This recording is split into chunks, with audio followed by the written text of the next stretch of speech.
skill to have when entering into an IEP team meeting. So if you're wondering who I am, I'm Elizabeth Eubanks. I have a firm in California, so we're located mostly in Southern California post-COVID, but we do work across the state, and we focus mostly on special education and related issues. We like to do education access issues across the board and other types of community access cases. So this is what we do day in and day out. And I think that's an important qualifier because there's a lot of ways to tackle how to learn to write meaningful goals. One way is to do this through educators or through clinicians. That's not the perspective we have today. This is a very practical, functional, and legally compliant way to write IEP goals. And I do think this is an important way to look at it because most of my clients are not clinicians or educators. So we're not walking into an IEP team meeting with the education and experience under our belt to necessarily have been trained how to do it. And a lot of us end up flying by the seat of our pants or learning on the job and how to do it. So my hope here today is to make this into a digestible task for everybody. So that when you walk into the IEP, you feel like you have a toolbox available to you to put together meaningful IEP goals. Let's see. All right, so setting the stage. So one thing about a goal writing presentation is it's best when it's meaningful and that there's some interaction, because part of what we're going to talk about is goal writing is highly individualized. It's going to be highly unique. So I'm certainly going to give you tools and tips that should apply to every case, but it's going to be very nuanced in how it's applied to any individual case. So as I get started, one thing I would encourage you to do if you have a piece of paper nearby, or even if you're on your computer and you open a quick Word document, I see that we have people who have entered into the chat, and looks like most people are here because they have a child who has an IEP, sometimes multiple children who have IEPs, and you all are trying to learn how to be stronger advocates, I assume. So what I'd encourage you to do as we get started is to think about your child, and if you have multiple, just think of one. If you're an advocate, just pick a child you're advocating for. And on your separate piece of paper, just take a second to write down, if you had to say what your child's top 3 areas of need are, what are the top 3 areas of need? And I'm just going to give you like 10 seconds. We don't eat up a whole bunch of time to do that, but I think it will be beneficial to you towards the end of the presentation if you sort of set this out. What would you say your child's top 3 areas of need are? And let's use that as a guidepost today, and let's use it as a starting list that I will explain to you how I use in my cases when I'm advocating for goals. Okay, so setting the stage, why do we have goals? And I'm interested if anybody wants to add into the chat, why do we even have the goals section of the IEP? Does anybody feel confident enough to jump into the chat and explain why do we even do this process?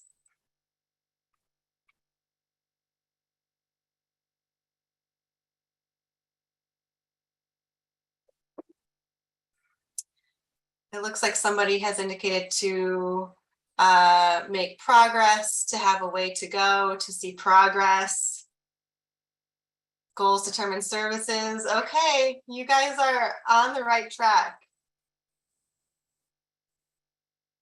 to evaluate the needs of the child. Yes. So here's what the law says. Goals are the way that the IEP team monitors the students' progress in areas of need. So this is the way that we monitor the progress. So all of you that indicated that this is the progress, this is the way to go, this is how we determine services, that's absolutely correct. And we're going to get into how goals relate to services. But from a legal perspective, this is the exact mechanism that is established so that we have really a guidepost to determine if a student's actually making progress. Okay, I'm going to have you type in the chat again. So do goals even matter? So on a scale of, let's have a scale of 1 to 10, with goals being the most important part of the IEP, and 1 being goals being the least important part of the IEP, and 5 being completely neutral. How important do you think goals are to the IEP process? So I see one person that said 4, we have a 10, 2, a very, 9, 8, 9, very important, 10, 10, 8s and 10s, it's very important. 7, but objectives are important. Yes, we're going to talk about objectives. Okay, I would tend to agree. So this is not necessarily a legal perspective, it's more of a personal perspective. I would argue that they are perhaps the most important part of the IEP. And part of the reason I wanted to ask this question was because a lot of times as a lawyer, it's very rare, and I'm not sure it's ever happened, that somebody's called me up because they have concerns over the IEP goals. Usually by the time people call me, it has to do with because there is some dispute between a parent and a school district regarding either placement or related services. Those are the 2 big areas. Parents will sometimes or often even express concern that the child's not making enough progress. But it really never happens that somebody calls me up and says, I'm really concerned about the goals. And I think that's okay. I don't think inherently that goals are a reason to hire a lawyer. But I think that they are a reason to really make sure we're stopping and taking time at an IEP team meeting. And I think it's particularly important, at least from what I've seen anecdotally in the post-COVID world. I've seen that the time allotted for IEP teams meetings tends to be much shorter. It's taken us longer to get to the conclusion. There's probably about 10 or more legally required things we have to cover in an IEP. It can be fatiguing, it can be information overload. And goals are nuanced, they're detailed, they can take a long time to get through. So it can be sometimes tempting to rush through them or skim through them quickly. And it's something I would encourage us not to do, because it is a very important part of the IEP process that's intended to guide us towards services and placement, as well as progress monitoring. So if we break this down a little bit, again, we're still setting the stage. What are students with IEPs entitled to? So each of these 3 boxes, I could probably do an entire hour-and-a-half presentation on alone. So these are big concepts, but I want to make sure we're setting the stage for where goals fit within these big concepts. So students with IEPs are entitled to a free appropriate public education, which we refer to as FAPE. They're entitled to a free appropriate public education in the least restrictive environment. So this means that to the maximum extent appropriate, our students who have IEPs are being educated with their non-disabled peers. And they're also entitled to a free appropriate public education in the least restrictive environment that's provided pursuant to an individualized education program, or what we all call the IEP. So as a starting point, this is what our students are entitled to. And whenever we're starting to break apart a program to evaluate whether it's good enough, we always have to start with what really is a FAPE. And if you've heard me present before, you've heard me say this before, but FAPE is a complicated concept because the statute doesn't define for us what an appropriate education is. They don't define the A and appropriate for us. And so this is something that case law has looked at for a really long time in terms of trying to give guidance to both school districts and parents over what we're really trying to put together in an educational program. The law does give us some hints. So what the statutes say is a FAPE is special education and related services provided at no cost to the parents to meet the unique needs of a child with a disability. So special education is specially designed instruction. And related services are supportive services required to assist a child with a disability to benefit from special education. So how does this relate to goals at all? Well, it relates to goals because students are entitled to special education and related services. So again, special education and related services is our FAPE. So they're entitled to a FAPE to the extent it's needed to advance appropriately toward attaining the annual goals and to be educated and participate with other children with disabilities and non-disabled children. So they're entitled to an appropriate education, and what an appropriate education entails, at least in part, is making appropriate advancement towards the annual goals. So if we put this simply, one way to look at this is if you're somebody at the stage where perhaps you're already considering contacting a lawyer or an advocate, and you're in a position where you're concerned over services and placement. If you have those concerns over services and placement, you first need to take a look at what the goals are before we jump to the conclusion of services and placement. If you're not quite in that boat, sometimes people are, I call this working backwards, maybe that's the right term, maybe it's not, but sometimes people just don't know. Sometimes people say, do I have enough special education related services? Do I have enough, do they cover the right areas? One way to analyze that is by making sure that there's a service provided to address each goal area. So that if you have speech goals, you should have speech services. If you have OT goals, you should have OT services, and etc. So it's one guidepost to help parents and the entire IEP team to make sure that we're getting into place the right type of related services. So how do we get there? Step one. Step one is assessments. Assessments really are the starting point and the building block of the entire IEP process. And again, if we go back to strictly what the law says, the statute requires that assessments determine several things, two of which I think are pertinent to what we're discussing here today.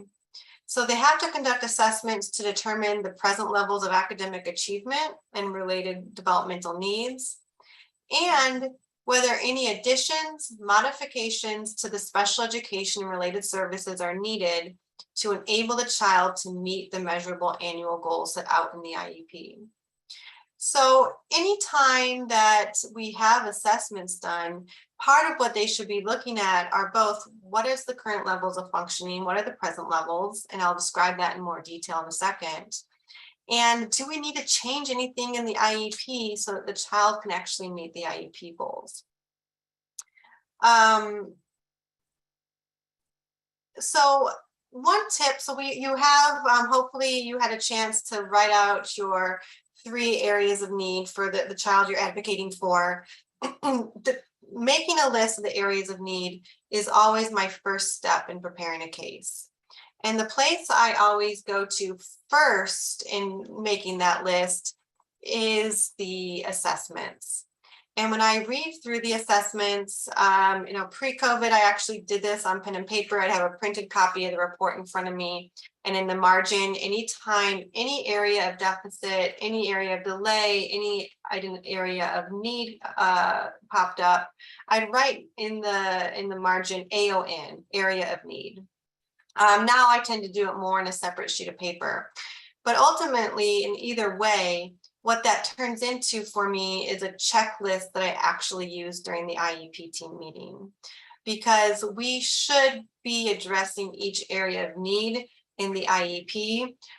When you get into the IEP, when it's started, when we get into the nuance of the discussion, it can be easy to lose set with certain areas. So it's really important, at least in my opinion, that you have some sort of checklist in front of you to keep your eye in context of what the areas of need of that child are. So step 2 is present levels of performance. Present levels of performance. So they tend to be discussed if they're called different things in your district. And I know we have people even from different states who are participating. But this tends to be the part of the IEP process where school staff go around and they share input on how the student is performing. So the teacher will oftentimes give an academic, sometimes a social or emotional update. We'll hear from speech, OT, and any other related service providers who might be pertinent to that student. Sometimes other administrators speak. And a lot of times this tends to be anecdotal. A lot of times, at least in my cases, what I'm seeing is that the school district staff prepares this ahead of time and may just be reading directly from the document during the IEP. That's okay. But what it can sometimes mean is that it happens very quickly and it's difficult for a parent to digest the information, especially if it's the first time that you're hearing it. So I wanted to take a second and make sure we covered what's actually supposed to be in the present levels of performance. So first, they should include academic achievement and functional performance. So it should not, the IEP document and the IEP process is never intended to be narrowly defined as only an academic document or an academic goal effort. It's really supposed to include functional performance as well. So I had a good example of this today. I actually attended an IEP team meeting today for a student who is in high school. And the district started by explaining that he was really only 3 terms away from meeting all graduation requirements. And the way they discussed this was they went through and explained how many credits he had towards each graduation requirement in terms of, the reading requirements, math, electives, all of that. And so they were saying, we can really graduate this student in the next year and a half if we really wanted to. And that was the pathway the discussion started to take. What they were overlooking completely, though, was his functional performance. In many ways, he was performing academically quite fine, but he had some pretty significant functional needs, including needs related to his behaviors, emotional regulation, self-care needs, including things like hygiene, his social skills needs, needs certainly in terms of how he would transition post-high school into either a continuing education environment or into an employment situation. So it's important that we're really looking at both the academic achievement and the functional performance. And when you're making your area of need list in preparation of an IEP, they should certainly include both of these areas. Other things about the present levels of performance is they should have sufficient detail, they should be specific, they should be objective, and they should draw upon data. It really should be a situation that any stranger could pick up an IEP document and read through the present levels of performance and have a pretty good idea of where that student is then performing. And to the extent it's possible to get as detailed as you can with actual numbers and actual examples, it's going to be really important. One reason for that is this information oftentimes becomes the baseline for the goals. But the other reason is this is another tool for us to measure progress from year to year. So, it's a much different scenario if I have a case and the present levels of performance indicate the very specific score a student got, for instance, on a reading comprehension test in 2021 versus 2022. Those are 2 numbers that I can very easily and objectively and specifically evaluate to determine what progress has looked like. And not just me, but anyone who's picking up the document. Sometimes when it's too anecdotal, it's really hard to determine if progress has been made. And, a lot of times, even people who are sitting at the IEP team don't quite remember what was happening a year ago. So it's important that you understand the information being shared as part of the present levels. It's important that you're getting the detail you need to make sure you can understand it, and then that information is also reflected in the IEP document. So after we've looked at assessment information, after we've developed the present levels of performance, now we're actually getting to the goals. So at this point in the meeting, by the time we're at the goals, you should have your pretty well-developed area of need list, because at this point you would have seen the assessment data and incorporated that into your list. You would have gone through the present levels of performance, so you would have heard from the teaching staff and any related service providers. As those individuals share, I add any areas of need that are maybe not captured on my original list to make sure that we cover them in goals. And you should at this point have also heard from parents as well, any parent input. So by the time you're starting with the goals, you should have this comprehensive list of areas of need that incorporates information from a variety of resources. And that's exactly what the law intended. So when we're writing goals, there's a couple of guideposts that we should have. They're supposed to be measurable. They're supposed to be written as an annual goal. They should include the academic and functional areas. And again, if you've already been developing your areas of need list, this part's easy. You already have your list of both the academic and functional needs. It should be specific, it should be well-defined, and they should be objectively measurable. So really not intentionally, but as I was preparing, I noticed that I had measurable on here twice. And then I chose not to delete one of them because I do think it's actually that important, because it really is supposed to be a situation where, again, if your pick up and move in the middle of the year and a new school district is looking at an IEP goal, that they understand really how to pick it up and what the expectation is and where they're trying to get the student to perform. And it really should be something that's not particularly complicated. Remember, this process is intended to be parent friendly and have a lot of parent involvement. So if you're ever looking at a goal and you think, oh my goodness, I have no clue what this is actually expecting, you really should stop and ask some questions. One thing that I see when it comes to measurable is a lot of goals that come across my desk will say something like, we'll have Johnny do X, Y, and Z skills in 80% of the time in 2 out of 4 trials, something like that. For me, as somebody who's not strong in that percentage and number of trials is always inherently confusing. And what I have found when I say at the IEP team meeting, what does this mean? Or what does this actually look like in the class? Or how are we actually measuring this? Oftentimes the teaching staff has not yet thought that through either, and it's confusing even to them.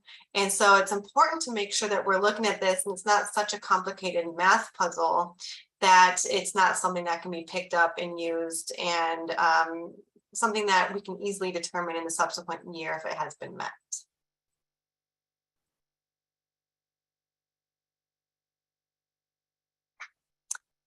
Okay, so let's practice. So that's a lot of me talking, so let's practice here. So this is information based upon a fictional client of mine called Tiago. But this is based upon a real life case I had, and I don't think it'll be too surprising to anybody.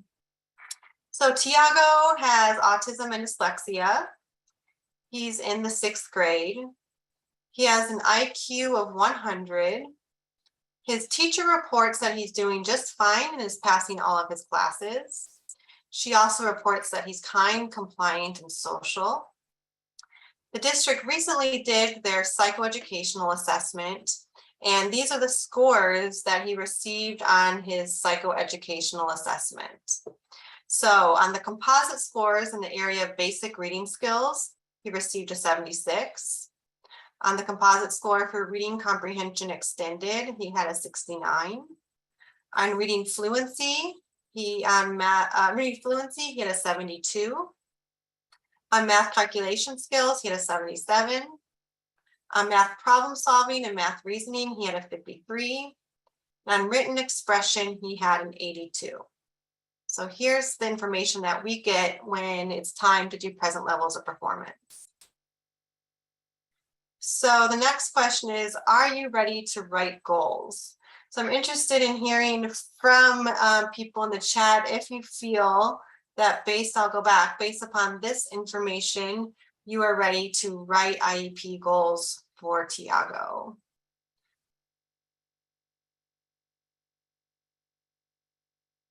Anybody feel ready?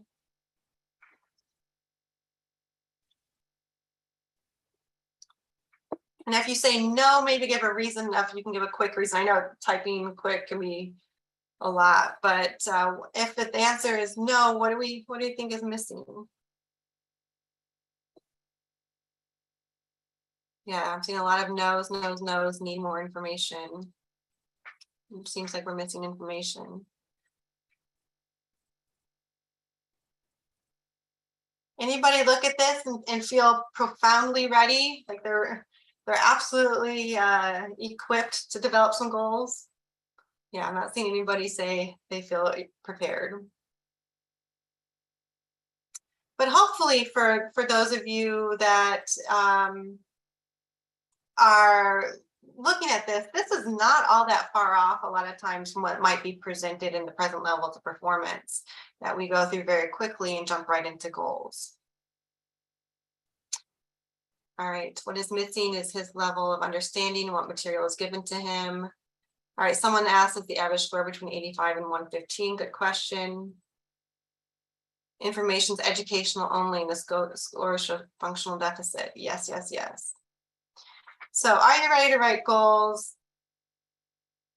I agree with you. I wrote, you may be, but I'm not. So if this was the information that is presented to me at the IEP team meeting, I would have a lot of questions before I would feel ready, ready to either finalize the present levels of performance, and two, to move on to writing goals. So some of you have already included the questions that you have. If people would think of other questions you would want to ask of the IEP team at this point, please include it in the chat. Some things that are in here are ready. I'll just repeat them very quickly. Generally, there's a lot of information missing. What is missing is his level of understanding the material given to him, missing measurable data, missing information on the average score, missing information on functional deficits. Yeah, so I agree with almost all of that. So here's how I looked at it, at least as a starting point. And I think some of these areas I probably don't touch on it, and you probably should and easily could. But one, let's take a closer look at his teacher statements. So one of the things is that the teacher's saying is that he's passing all of his classes. And this is something that I hear a lot at IEP team meetings, that, oh, the student's doing fine, he's passing all his classes. But I really think it's important that when we hear a statement like that, we're picking apart what that actually means. Does that mean that the student is meeting the same expectations as other students in the class? Are they turning their assignments in on time? Are they completing their homework? Are they passing the tests and quizzes? Are they completing projects? So one thing that I've actually found helpful is that in this day and age where a lot of grade and classroom information is shared on different apps, whether it's like the Aries app or the Google Meet or whatever program your school district is using, it seems like most school districts now use some program where teachers relatively consistently update what the grades are. And a lot of times it is broken down by things like homework, by things like tests and quizzes, and on things like projects. Sometimes you might have in there other types of like functional, like how is a student performing with peers or with behavior, that sort of thing. And I have found it helpful to have my clients send me this information as we're preparing for an IEP. Because a lot of times what I see in my cases is that a student might have a passing grade overall, but they might have an extremely low percentage on homework or extremely low percentage on tests. I mean, it can go either way. I have some clients who never do any homework, but will pass every test. So then they pass the class, or it can go the opposite way. So I think it's really important that we understand that when the teacher says a student is just passing all the classes, is the student really meeting all the expectations of the classroom? Is the student performing consistently across these different classroom expectations? So preparing that ahead of time can be helpful, so it's not a surprise. If you don't have it ahead of time, you can oftentimes ask during the meeting. And again, since everything's pretty electronic, a lot of times the administrators can log right into the system and take a look at what the grades look like. So that was one area I had identified. And again, I think there's lots of different questions. These were just some that stood out to me. The other, and some of you commented this in the chat, is let's take a closer look at the assessment data and what do they mean. So here they tell us what the standard score is, but we don't know what the average is. And we don't know what areas are below average. So if I go back, this is something that I cut and paste from an actual assessment report of a client of mine. So all it tells us is what the area is and what the standard score is. And again, to the extent we're not educators and we're not clinicians, this can seem like a very arbitrary number to us. What does a 76 mean? So it's really important that we take a minute and make sure we're understanding what a 76 is. Is this in the average range? Is it below average? Is it above average? And you can oftentimes have them explain what the ranges are if they don't provide them to you.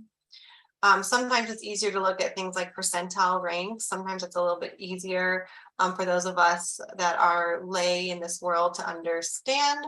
But whatever number they report, it's important that you understand what that number means in relation to the expectation of the general student body.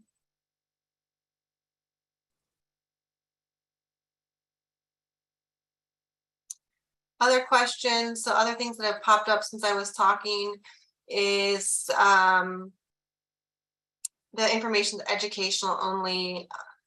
There's no parent input, classroom and teachers input, yes. So I think it's very important when we go through information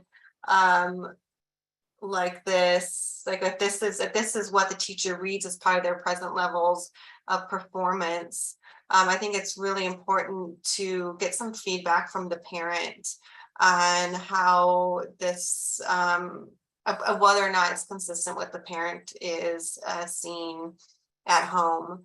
You know, it's not unusual for me to have clients who at school can hold it together really well, seem to be functioning and performing very well.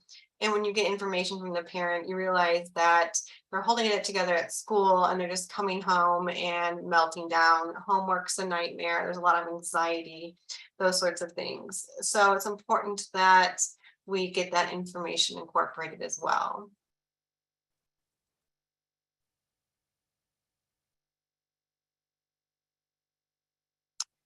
Okay, so after we ask our questions, we get some more information about Tiago. So we now know that Tiago has the capability to perform in the average range. And here's what the psychoeducational testing should be. So if he's in the average range, you'd be performing at the 90 to 110 realm. If you recall, if we go back, sorry, I should have repeated the numbers here. So if average is 90 to 110 and he has the capacity to perform in the average range, each of these areas is certainly below average.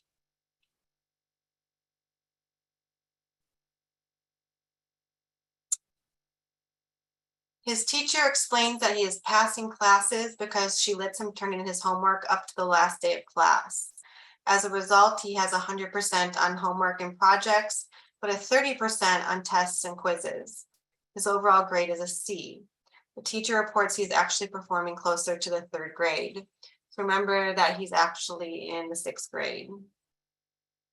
Mom explains that Tiago does not keep set with his homework assignments, and she often finds them wadded up at the bottom of his bag. If you ask him to sit down and do homework, he does not know where to begin and will sit there trying to do it until 2 a.m. when she forces him to go to bed. He only turned his homework in last semester because his parents worked with him around the clock for the last 2 weeks of school last semester. Tiago has become depressed and is no longer interested in activities he once enjoyed. So my next slide says, what are our goal areas? But I'm going to leave it here because I want you guys to be able to see what information we had. So if I were to say to you, what are the students' areas of need? What areas do we need goals in based upon this information? Just type in the chat what you think would be included.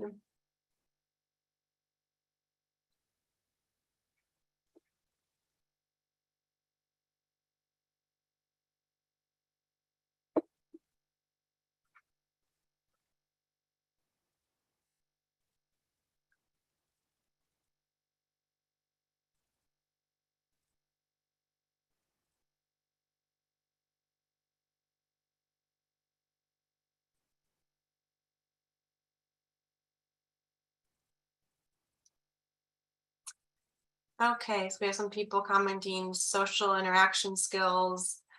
I think he needs additional support in all areas.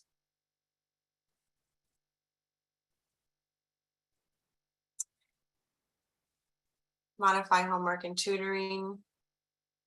So we're not yet at the point where we're thinking of how we're going to prepare to write goals. So we're really at the stage of the first thing we have to do in writing of goals is to figure out even what areas of need he has.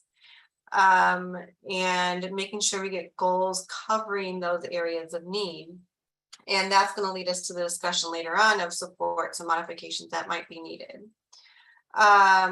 So again, if we know average is 90 to 110, we go back and look at our scores. I would certainly argue that my area of need list would include each of these areas. I would say basic reading skills, reading comprehension, reading fluency, math calculation skills, math problem solving / reasoning, and written expression. And as we go through these areas in more detail, it could be that he might even need more than one goal in each area. But certainly we want to make sure that we hit these general areas. If we look over at his math is at a 53, we might have to really break apart and cover math more extensively, potentially, than we might need to written expression, which is at an 82. So these 1, 2, 3, 4, 5, 6 areas would certainly be on my area of need list. I'd also look at, if we go back to what his teacher shared. So his teacher explains that he's passing his classes because she lets him turn in his homework up to the last day of class. So to me, that suggests that he's having some organizational difficulties, right? That's also very consistent with what his mom's saying, because his mom is also saying that he's not keeping set with the homework assignments and she's finding it wadded up at the bottom of the bag. So at a minimum, I'd want one sort of organizational goal that's looking at how we're going to get him to timely complete his homework and timely turn in his homework rather than waiting to the last minute to do it or leaving it wadded up at the bottom of his backpack. We see here that he has a 30% on tests and quizzes. I think this opens up a lot of questions as well. Is he getting a 30% on the tests and quizzes because of just really he hasn't mastered the information yet? Or is he getting a 30% on tests and quizzes for some other reason? Sometimes students struggle with the timing, or they can be perfectionists, or they can get overwhelmed and don't know where to start. So I'd probably have some questions on this 30%. And if that raises any other areas that we haven't discussed yet in terms of the academic areas of need and the organizational skills, I'd want to include those as well. The other area that stood out to me is this last sentence here, which is Tiago has become depressed and is no longer interested in activities he once enjoyed. So I think that this, I would certainly mark this as an area of need, that this is starting to impact his mental health. Sometimes that means that he might need separate goals and separate supports in the area of mental health.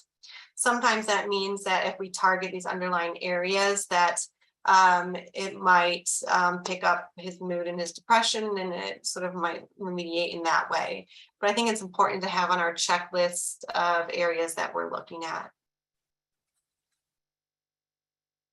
So let me just pause quickly here, I think, before we move on, and see if there's any questions that people might have related to reviewing assessments for areas of need, putting together the present levels of performance, and how to use that information in terms of identifying goal areas. So we're not yet even at writing them, but that identifying the goal areas.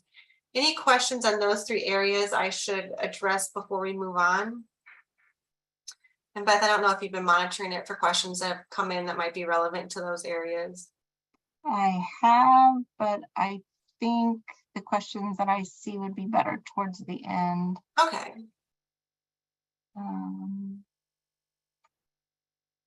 Yeah, we'll be talking about baselines, definitely.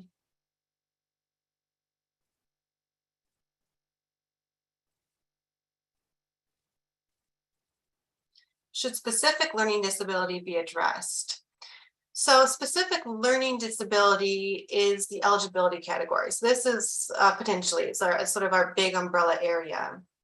What should be addressed is how that specific learning disability really manifests or appears in the educational setting. So inherent in a specific learning disability is you're going to have some deficit between the student's capabilities and their performance. So that can be in really any academic area.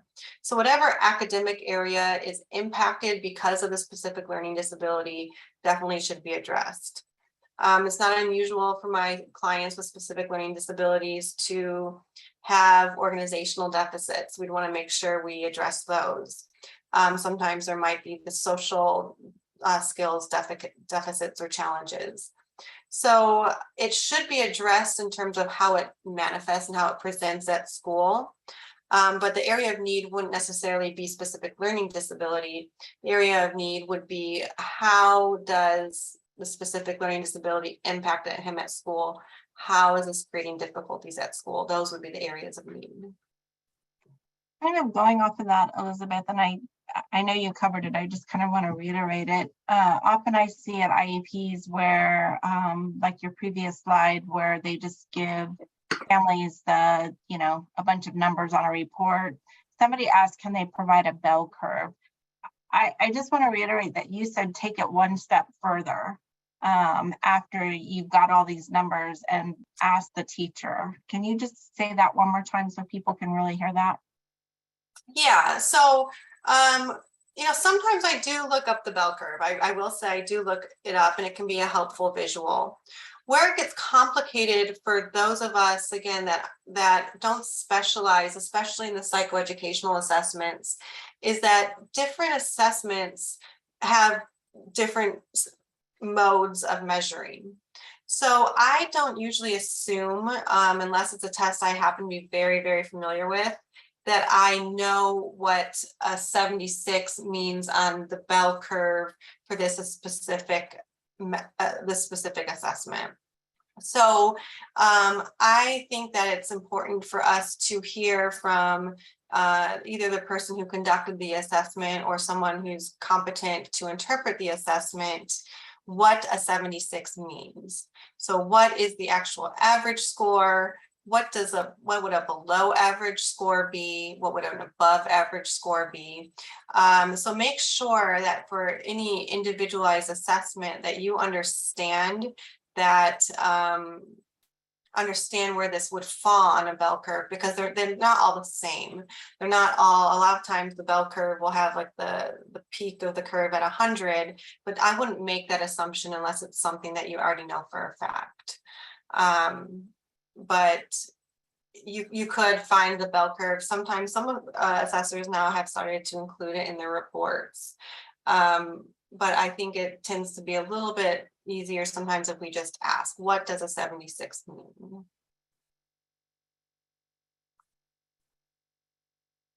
Perfect. All right, keep going.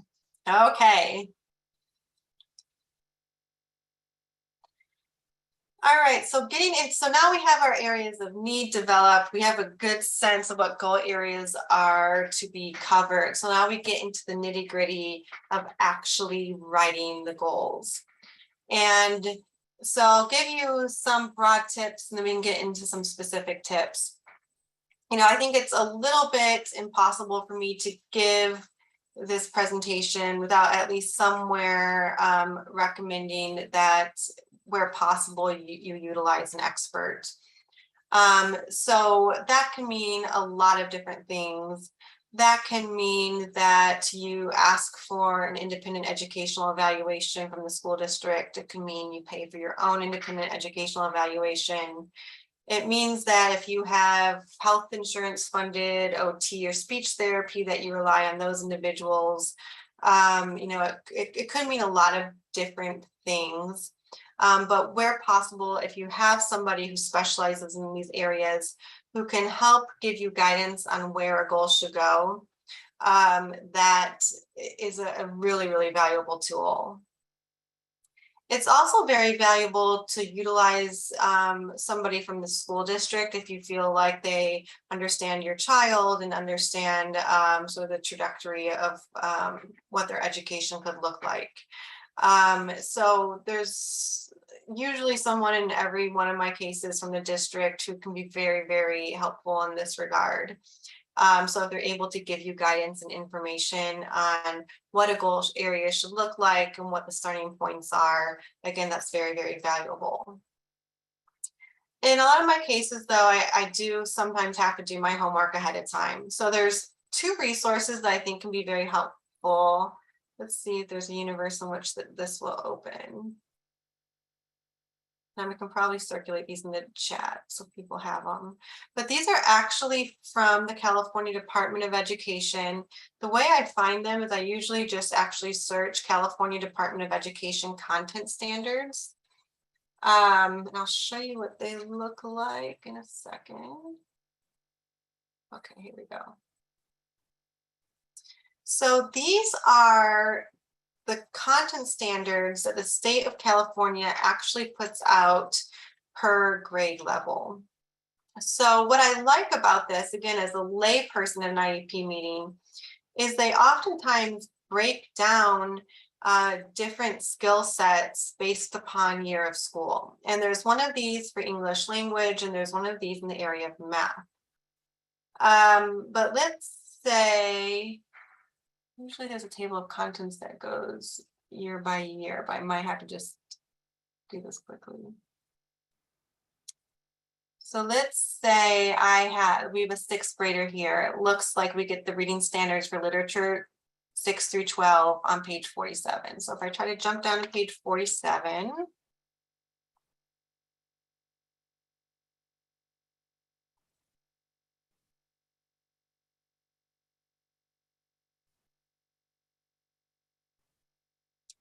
Okay, so look at it has this chart here, and I find this very useful. So what we expect as a state, the accepted standard for a grade 6 student is to cite textual evidence to support analysis of what the text says explicitly, as well as inferences drawn from the text. So it's a nice guidepost, because if I'm sitting there and sometimes, you know, we might say that a student has struggles in reading, but it can be hard for us to know what that means in terms of where we start, where we go next, what the goal should focus on. it's really helpful to see what the expectations are for other students. And if you look at this, this is not written all that differently than our goals are written. Like I can imagine a goal written that says that Tiago will cite textual evidence to support analysis of what the text says. You know, I can see that as a goal. So I find this to be very helpful in terms of evaluating, one, where can we start as a goal once we've identified the area of need? What possible expectations can we be looking for, and what the language might look like? And we might take one of these or a couple of these and work off of it, and switch it up. But I do think it's helpful. Yeah, like this one, I have a lot of clients who have vocabulary needs. So this says determine the meaning of words and phrases as they are used in a text, including figurative and connotative meanings. This could be a very helpful start to developing an IEP goal. So we can make sure that you have those links, because a lot of times if I am trying to figure out goals, I do go and check out that information. And one nice way to do that is if a lot of times school districts now, at least in my experience, are pretty understanding and providing a draft copy of the IEP before the meeting. And one reason I like to have this is so I can take a look at the goal areas, and I think it helps to get things moving a little bit quicker. But if you're able to, prior to the meeting, to go through your checklist to make sure all areas of need are covered, and then start to look at whether you'd have any questions about them, you know, if you don't think they're measurable, if you don't think they're specific enough, if whatever your concerns are, you can also easily pull up this document and compare the expectations. Other things that I find helpful is to try to find research-based approaches and model the language. A lot of disability areas now have different national or local advocacy groups, and a lot of those will share what the research-based approaches are. And it can be a good way to take a look at what sort of from an objective document should be utilized and what language is utilized, so that that can be potentially put into a goal. You know, using common sense. So I don't know, you know, for instance, when we have Tiago's case, I'm not sure we would necessarily find guidance anywhere that talks about a student who crumbles up the homework and keeps it at the bottom of the backpack. But I think from a common sense perspective, we can recognize that this is going to be a difficulty for the student unless he learns to better organize himself in one way or another. So we can start to look at just common sense. If we have a student who's not passing the class because they're not carrying their homework, so it's in their backpack, let's just figure out a very straightforward way to address that in a goal. Several of you in the comments throughout this have mentioned baselines. So making sure you have a strong baseline is really, really important. And it's important for a couple reasons. One is so that we know where to set the expectation.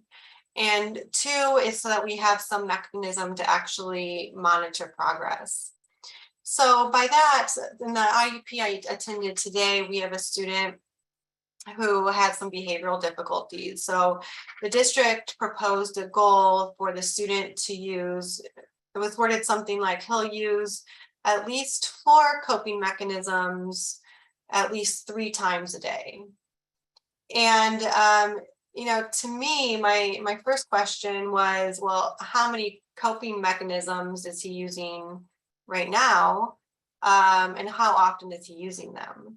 And no one at the IEP team could answer that question.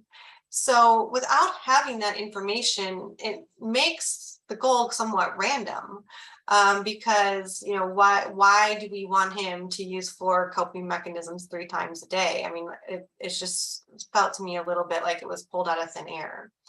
So the only way that would maybe make sense to me would be, you know, if there was some baseline information that indicated that he actually needed to do that, and he wasn't doing that. So for instance, you know, if he was becoming frustrated 30 times a day and was never using a coping mechanism, then the goal might make sense to me.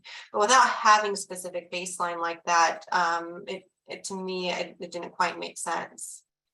The other reason is because when we come back to look at this in a year from now, and we're looking at progress towards goals and we're creating the next year's present levels of performance, I really like to compare apples to apples. So I would like to know he has 30 incidents a day and he never uses a coping mechanism, because whether or not he meets the goal, understanding where he's come in a year is going to be really important information.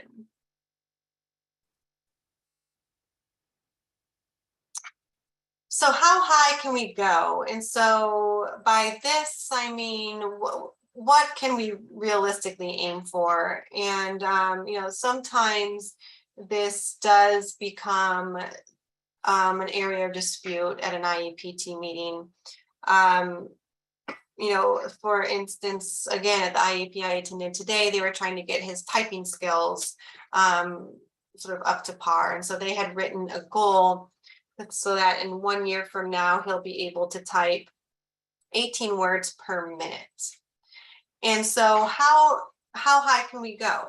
Can we go to 100 words a minute? Does that make sense? Where do we set that end goal? Well, from a legal perspective, what the law tells us is that goals must be reasonably ambitious. And what that means is we are looking at what can a child with a disability reasonably be expected to accomplish within a 12-month period in the child's special education program. So today when the goal came up, and I think his baseline was that he was currently at 12 words a minute. They were trying to get him to 18. Again, I'm sitting there, I'm trained as a lawyer, I'm not trained as an educator. So my first question was, what is the expectation in high school for typing speed? What is really the number of words per minute that's a competency level? And one of the administrators answered, I think he said it was 50 words per minute. So in that context, to me, jumping from 12 words a minute to 18 words a minute in a year didn't particularly seem reasonably ambitious. If he could accomplish more than that in a 12-month period, if he's working on this across the special education program.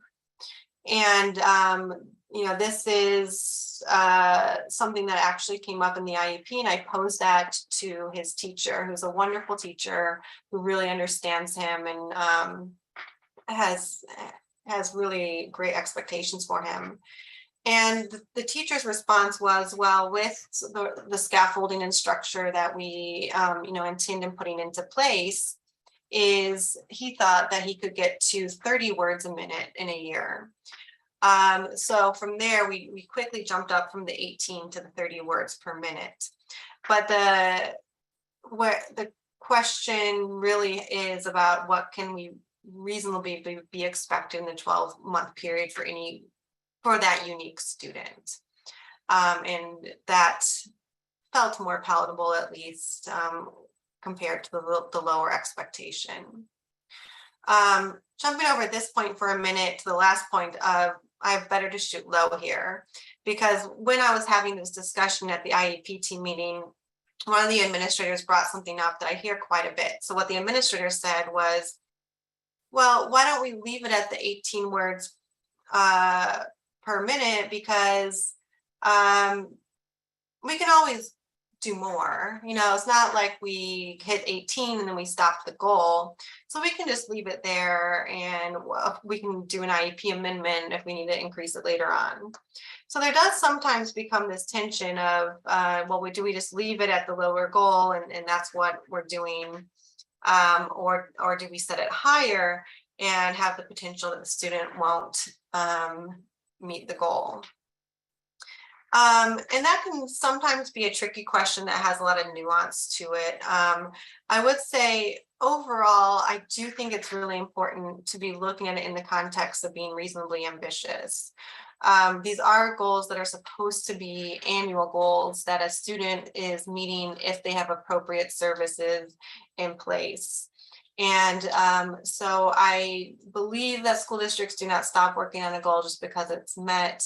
But I do also believe keeping sort of the expectations high, keeping the data collection going, keeping the progress going, if we think it's something that a student could reasonably be expected to accomplish within a 12-month period based upon their unique needs.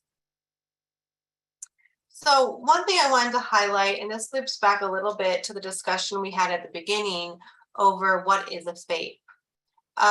Anytime a judge is looking at any of these disputes, if there's a dispute over whether a goal is ambitious, whether enough progress has been made, over whether the educational program is appropriate, the judge is always going to be asking whether the IEP is reasonably calculated to enable the child to make progress that is appropriate in light of their circumstances. That's a direct quote from a Supreme Court case, the Andrew F. case. This is what our big picture legal standard is. So I think it somewhat puts into context as well how important it is to go through the process we just described in terms of having strong assessments, having strong present levels of performance, and having strong goals, because all of this really should be built upon the unique needs of the student, the individualized presentation of the student. And what we're fighting for is to make sure that we have an IEP that's reasonably calculated to enable a child to make the progress in light of their circumstances. So if my client today is able, with the appropriate supports in place, to jump up to 30 words per minute, then that's really what we should be including in the IEP. It's what we should be tracking. It's what we should be talking about in a year. And if that expectation is not met, then we should really be trying to figure out what happened and why that wasn't met. Hopefully that all makes sense. So in light of this, turning back to our friend Tiago, this is the goal the district proposes. So this is just one specific goal. So let's pretend that we're only looking at the area of reading.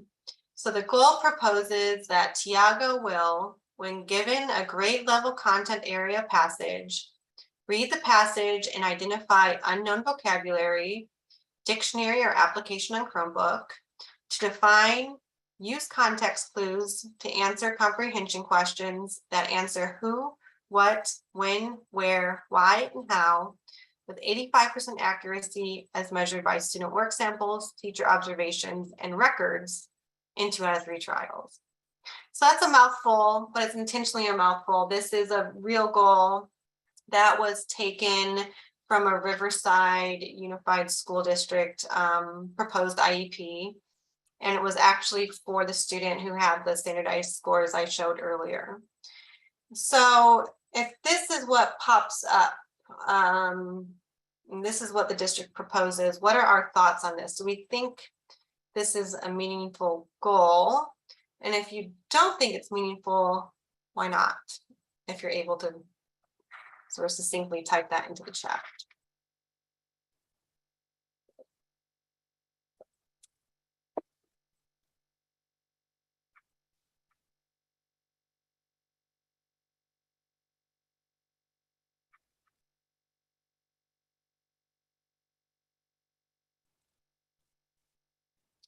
Maybe even a thumbs up or something if you think it's good. I don't know what the alternative is.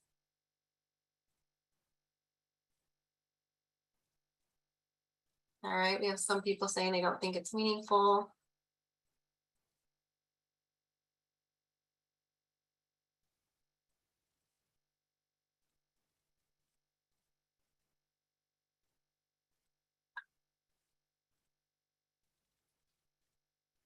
So please keep typing in. I will explain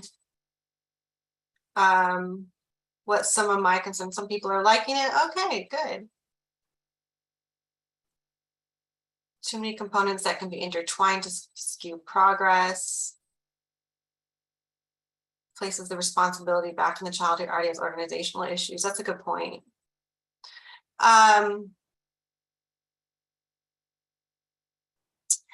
So my difficulty with this goal when it was proposed was the measurability.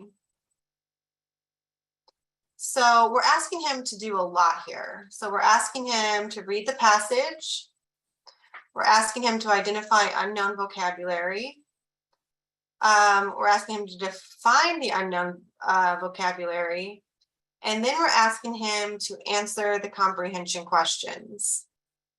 So that's a lot of different steps. I think that each of those areas is probably extremely important. But I think when we come back in a year from now, sometimes what happens is a goal, they might say, well, the goal's not met because he could read it, he could define it, but he couldn't answer it, you know, for instance. And I find it in terms of tracking progress and understanding progress to break these things apart a little bit.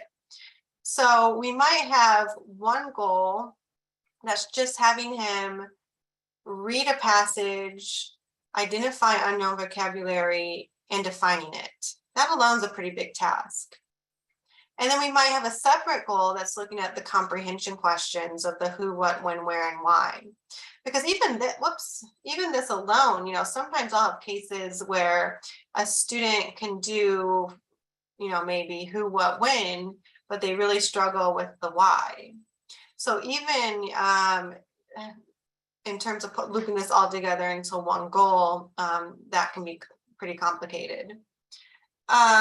In some school districts, what they do when they want to do a bigger goal like this is they might leave this as the goal, but sometimes in the objectives, they break it apart. So it could be that objective 1 is having him identify the unknown vocabulary. You know, objective 2 is having him define the vocabulary, and objective 3 is to answer the comprehension questions. You know, I might be okay with that, but I'd want to make sure I would have some concerns about sort of the measurability and for us to really understand where he's made progress and where he might still be struggling 1 year from now.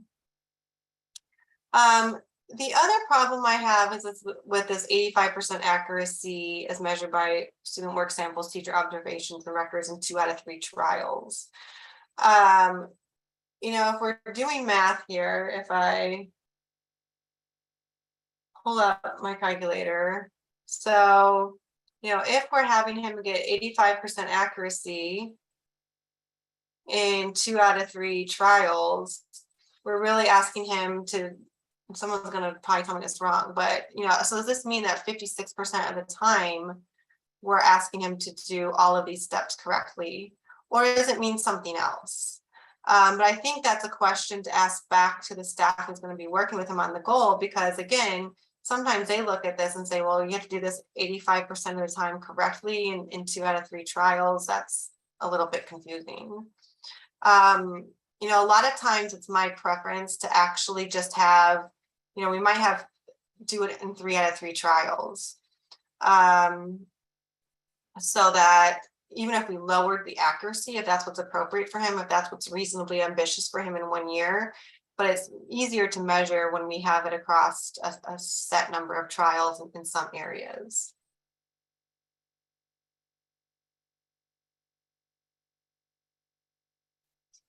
Hope I even have a slide on this. So a word about accuracy in trials. So one thing, and this is something I learned relatively recently, but in a lot of areas, an 80% may be mastery. So this goes to the question again of how high are we shooting? And 80% is mass, and this is not going to apply obviously to every single area and every single task.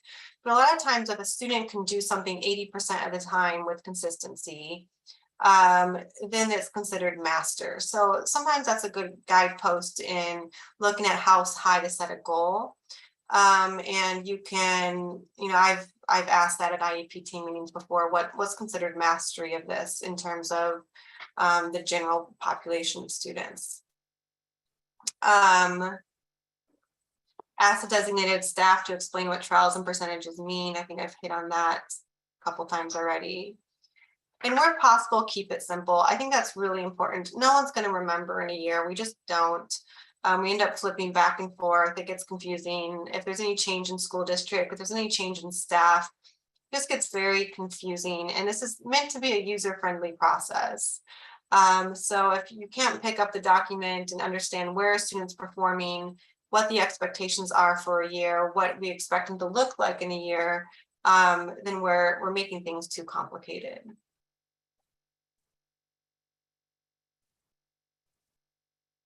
So additional considerations, these are some things that I sort of thought of last minute, but I thought I would include them because they're questions I tend to get.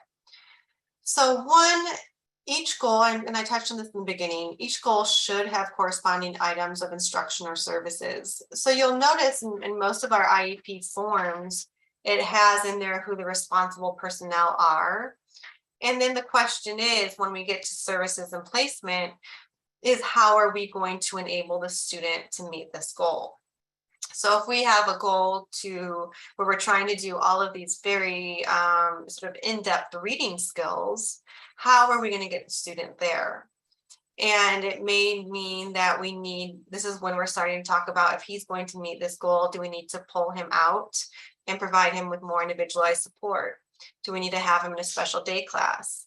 Is this something that could be done in a general education class with some additional supports perhaps? But regardless of where we land and what the services look like, you need to make sure that there's a clear understanding of having the corresponding items of instruction or service for each goal. And one question I get a lot is how many goals should the IEP have? There's no real answer to this.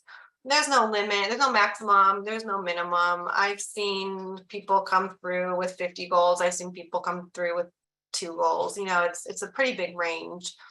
I think the key really is for any individual student to start with that areas of need list. And what we're trying to do is hit the areas of need. So if I go back to this proposed goal, you know, if this looks like an acceptable goal to people, we might be checking 3 things off of our areas of need list, right? We might be checking off vocabulary. We might be checking off, this is sort of a self-help skill, really. Some of you caught that in the comments, that sort of the self-advocacy to learn how to define a word he doesn't know how to define. And we might be checking off comprehension. So it's not that we even need an individual goal for each area of need. We just need to make sure that each area of need is addressed through a goal. And whether that makes sense to do sort of a larger comprehensive goal or to break it apart, it's really going to depend on the individual case. So some areas of troubleshooting, sometimes the assessments are inaccurate or they're non-comprehensive. So what that ends up meaning is that it's sort of hard. My partner Devin Rios, she often compares to the building of these parts to building a house. So the assessments are our foundation, the present levels of performance are our walls, and the goals are our roof. So if you don't have the assessments to build your foundation, it can make building the rest of the house very difficult. So in those situations, I've hit on these earlier. You can look at getting an independent educational evaluation if you are entitled to one. You can see if any of your private or health insurance providers will help. One thing that can sometimes be very helpful is to request records before the IEP team meeting so that you can even rely upon the district's own other supporting data to support areas of need. You know, a lot of times, you know, I might have a case where, again, the teacher comes in and says, the students passing other classes, everything's great. But we look at things like the state testing, or like I mentioned, we look at the grade breakdown, or whatever. We look at any data that's been collected in the school setting, and it might suggest sort of other problems. So you have in California, at least you have the right to request records and to obtain them. within 5 business days. And so if you were to ask for your records a couple weeks before the IEP team meeting, you theoretically should have them and have some time to review them and see how it helps to support the goal writing process. The second area to troubleshoot that I see as a common area is that the district and the family don't see eye to eye in the present levels of performance or the goal areas of need. I think these 3 things, all still apply. In addition to that, I think that sometimes it's this part of the process is building up your case. I find it extremely helpful when people tape record their IEP team meetings. I tape record all of my IEP team meetings. You get an IEP document, but it's not always reflective of the discussion. So having that on tape can be really important evidence. The other thing is, I think a lot of times in these cases, asking open-ended questions is a really good way to get information. And sometimes before we're at the point of, just saying, can you include X present level or Y goal? Sometimes it's really helpful to use the opportunity that you have to have everybody sitting around a table to just ask the open-ended question of, how is the student doing with vocabulary? What do you see as the biggest difficulties in reading and the biggest strengths in reading? So putting the open-ended questions out there and seeing what comes back can sometimes elicit information that's helpful and gets both sides to maybe see that there's more commonality than differences.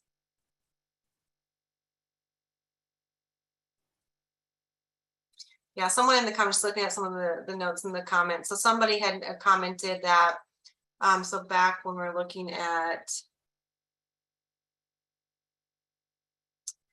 the 85% accuracy in 2 out of 3 trials. So they wrote 2 out of 3 trials is intended to be duration, and this individual recommends using consecutive weeks, such as 12 consecutive weeks. So I do like that too. So, sometimes there are different ways to do this. With it being so 85% accuracy in a certain number of weeks can be a strong way to measure the mastery.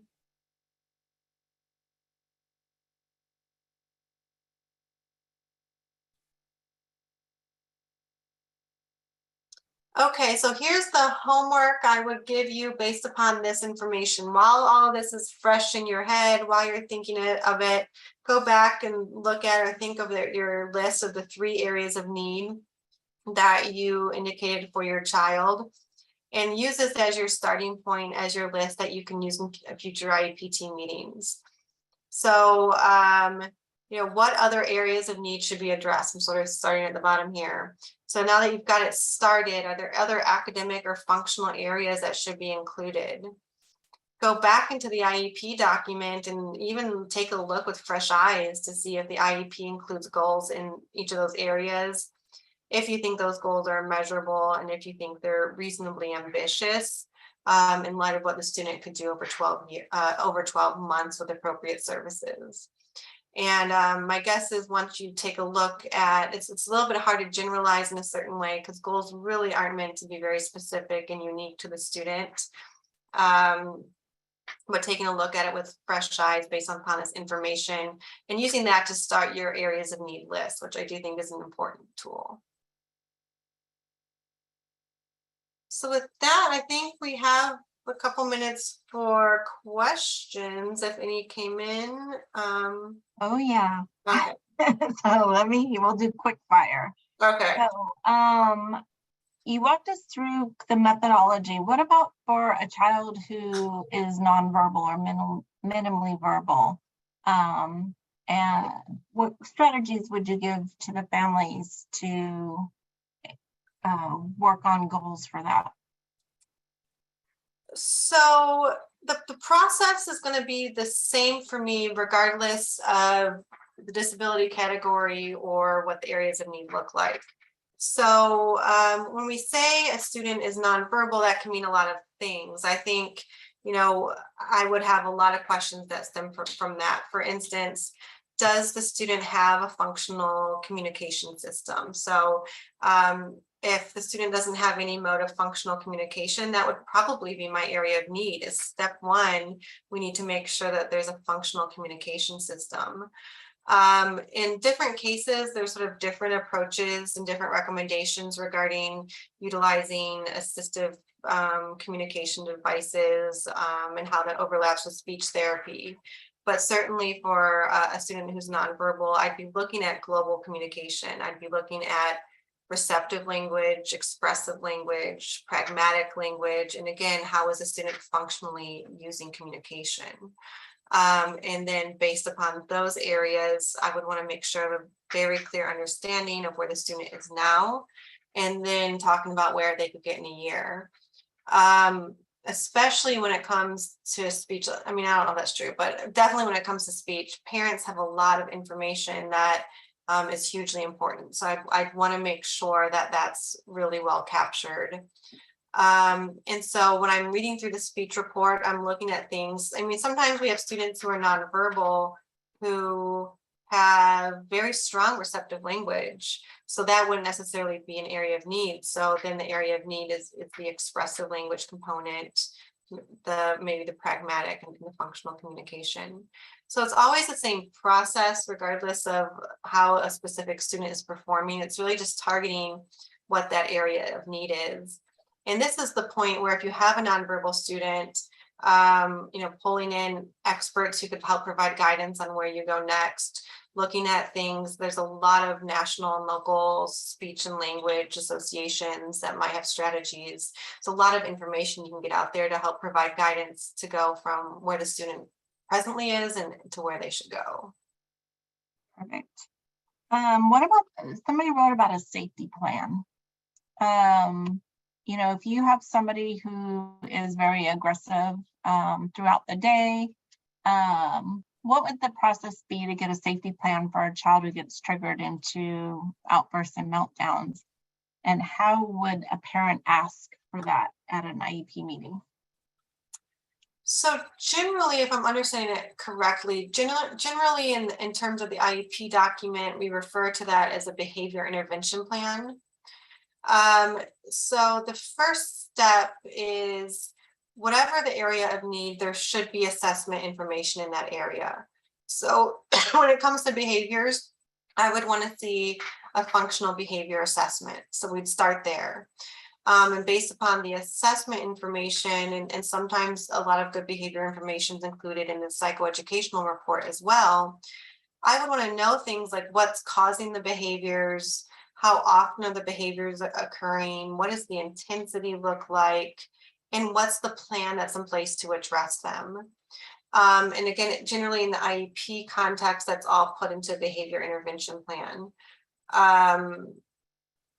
And if done correctly with the appropriate staffing, that should theoretically address safety concerns, although I know safety can be complicated. But if you have behavioral concerns and you don't have a behavior intervention plan, that's where I would start.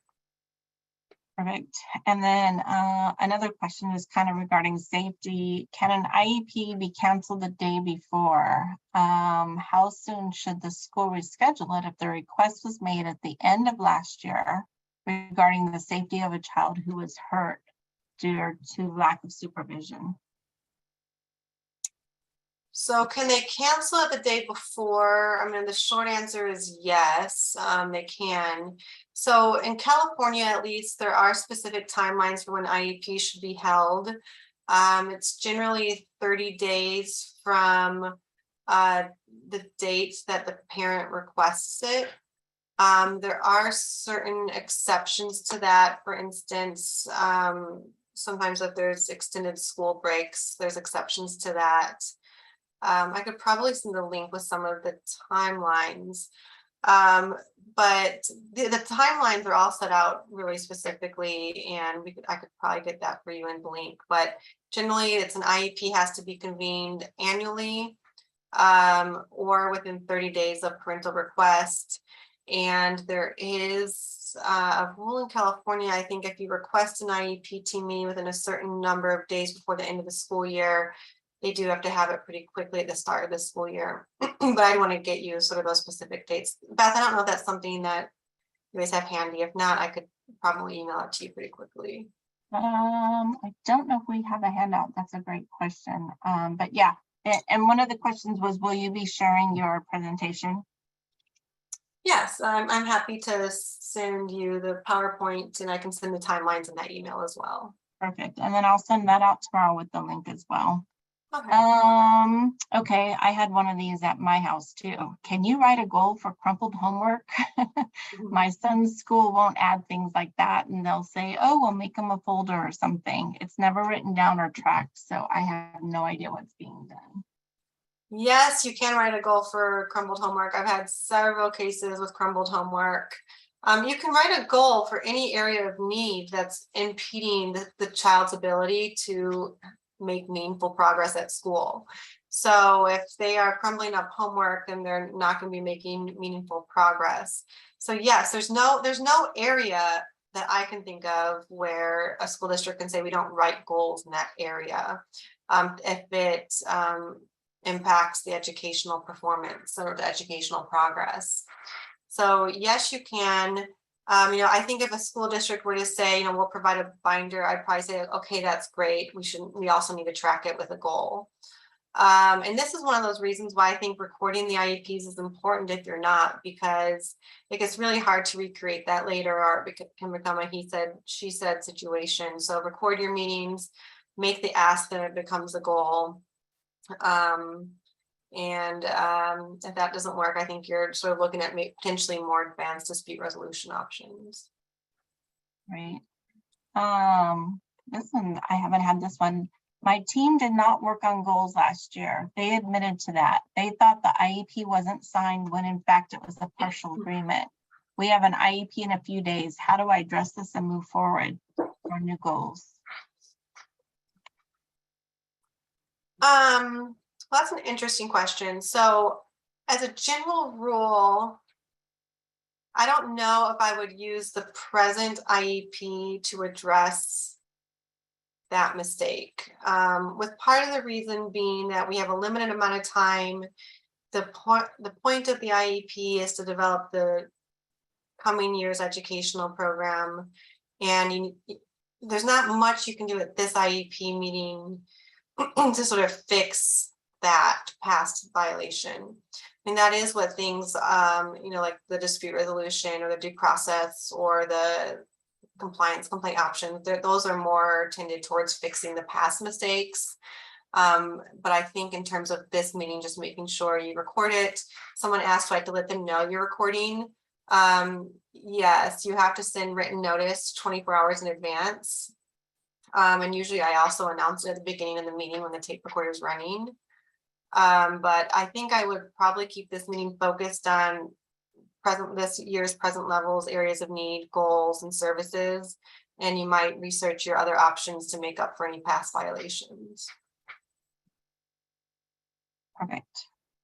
Okay, it is 8 o'clock and I know you've talked for a long time. It was a lot of wonderful information. I know we didn't get to all the questions. We do have resource specialists at the Autism Society that you can email. That information will be in the email I send out tomorrow, but a huge thank you to Elizabeth. I know you're tired from talking, and this is such an area I know you're very passionate about, and it shows. We appreciate you. There's a lot of work that needs to be done, and thank you so much for helping us learn a little bit more about writing good goals and making sure our IEPs are solid so our kids can make progress. So thank you so much. Thank you. Good luck, everybody. Yes. All right. All right. Stay safe out there, and we'll see you next time. All right. Bye-bye.